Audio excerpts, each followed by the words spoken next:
Hi guys, today we're going to do section 2.3, which is converting between our systems. We're going to go use our standard system that we use here in the United States, and we're going to switch over to our SI unit, which the rest of the world does in our international system of units. And we can go back and forth between these different units, but I have to use some converting links between the two systems. And right here in our notes, you'll also find it in your book, are the main units that we use to convert between the two systems. So 1 inch is really equal to 2.54 centimeters. 1 mile is to 1.61 kilometers or kilometers. You have 1 ounce, which is equal to 28.33 grams. 1 kilogram to 2.2 pounds, 1 ounce to 2.96 centiliters, and then we have 1 gallon, which is 3.79 liters. Okay, so when I work with converting, I need to get my units to something here that I can breach the gap between the standard and the SI units. How are we going to do this? We're going to use our dimensional analysis, which you learned in the first section of this chapter here, where we're going to be using multiplication and using a fraction that stands for 1 unit. So here below in your notes, you'll find this too. We have an example. We're taking 110 pounds to kilograms. Now, looking up at our units here that will bridge the gap here, I'm looking for something that deals with pounds and getting me to grams. Okay, so I know I need to go ahead and multiply by 1 ounce to get a gram so that I can finish making my conversion here. So here I'm starting off with the 110 pounds. And with our dimensional analysis, I know I have to have pounds in the denominator so that it can cancel out. And using my unit here, I have pounds, and I get to, let's see, what do we have here? We can use this one over here, which is larger, which is kilograms. So I know that 1 kilogram is really 2.2 pounds. So here I put 2.2 pounds in the denominator. 1 kilogram at top, that is what I'm trying to get to. So with having my pounds cancel out, I'm left with my grams, and I'm simply going to do 110 times 1, which gives me 110. And then I'm going to divide it by what is in my denominator, which is 2.2. And when I do the division, I find out that I end up with 50 kilograms as my final answer. Now let's go ahead and do another example here. Okay, this one's a lot longer, and once again, you'll see all of this in your notes here. Okay, we need to go from decimeters all the way to yards. Okay, now when I'm looking at here, my information, my 2 units that can bridge the gap are from inches to centimeters and from a mile to kilometers. So what I'm going to go ahead and do is I'm going to use this one right here to help bridge the gap. So I need to work my way from decimeters and get to centimeters so that I can then switch it over to inches and then work my way to yards. So here I start off with what is given to me. I have 16 decimeters. I'm going to multiply by the fraction that has decimeters in the bottom. And I know with using our stair steps from yesterday's lesson. So here's our stair steps again. Okay. So I need to get from decimeters to meters. And so decimeters to meters is 1 unit up. So I'm going to put 10 decimeters in the denominator, 1 meter on top. Cancels that out. So now I'm working to meters to centimeters. Okay, meters are on a diagonal. I know that there are 100 centimeters in 1 meter. Okay, and so the cancels out. Now I'm finally to the unit that can bridge the gap.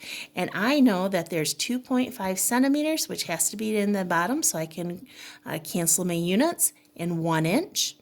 And now that I've bridged the gap into our standard unit, now I can go ahead and know that right away there's 36 inches and 1 yard, and that's where I'm trying to get. So now all I'm going to do, now that I'm at my final unit, I'm going to multiply everything in my numerator, so 16 times 1 times 100 times 1 times 1. And then I'm going to multiply by what's in my denominator and then finally divide it. So 10 times 1 times 2.54 times 36. Go ahead, use your calculator, multiply this out. You get 1,600 divided by what's in the denominator. And your final answer you're going to find out is 1.75 yards. Okay, so let's do a couple of these on your own here. We'll do them working together slowly here. So my starting unit here is 42 deciliters. Okay, so I'm going to go ahead and write that first, 42. Okay, I know I need to multiply by a fraction by putting deciliters in the denominator. Now let's look over here and see what is my conversion. What do I know? I'm trying to get to quarts here. Okay, so I'm looking at capacity here. And capacity, I know ounces to centiliters, that is not going to help me. But I can use this. I can get from liters to gallons to finally get me down to quarts here. Okay, so how many? I'm trying to get to liters here. Okay, and so I'm going to liters. How many do I have from deciliters to liters? Okay, so deciliters here is 10. Remember, I'm off by one stair step, so I'm dealing with 10. 10 deciliters in 1. Okay, those deciliters cancel out. Now, I know I need to have liters in here, and if I notice in my conversion thing here, that 3.79 liters actually equal a gallon. So I'm going to write my switch over here, 3.79 liters to 1 gallon. Okay, now I've bridged the gap, and now I'm in my standard unit. And so what do I know about gallons? And what do I know about, I'm trying to get to quarts. Okay, so remember on Monday here, when we did our customary system, I knew that 1 gallon actually equaled 4 quarts. And if you can't remember, the chart for standard is on page 44, so that will help you out here. Now my gallons cancel out and I'm to quarts, which is what I was looking for.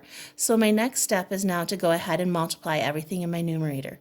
So 42 times 1 is still 42. 42 times 4 is all in my numerator. Then in my denominator, I got 1 times 10 times 3.79 times 1. Okay, do the math, use your calculator here, and so I'm going to take 42 times 4, and I get 168. In my denominator, I have 10 times 3.79, which gives me 37.9. Now the last step is do the division.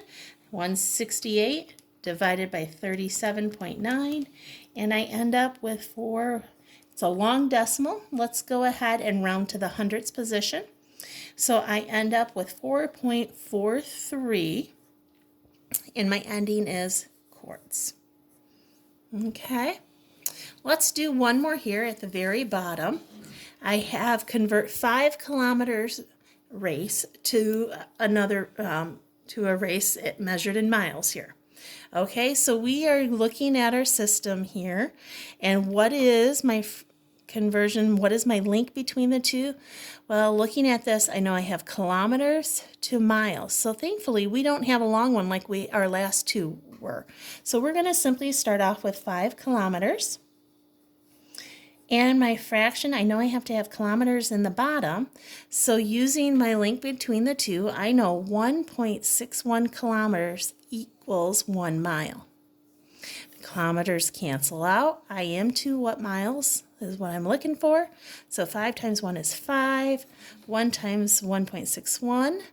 And then I'm going to simply go ahead and take 5 divided by 1.61. Gives me the answer of 3.11. I'm going to round it to the hundredth spot again. And my ending is in miles. And that is your answer. Okay, guys, so as you work on today's lesson, make sure that you are using the conversion links between the systems that are here in your notes, or you can find them in your book too. And also, if you can't remember what the customary system units are, go ahead and look on 44 to help you. If you have any problems, come find me in my room. Have a great day.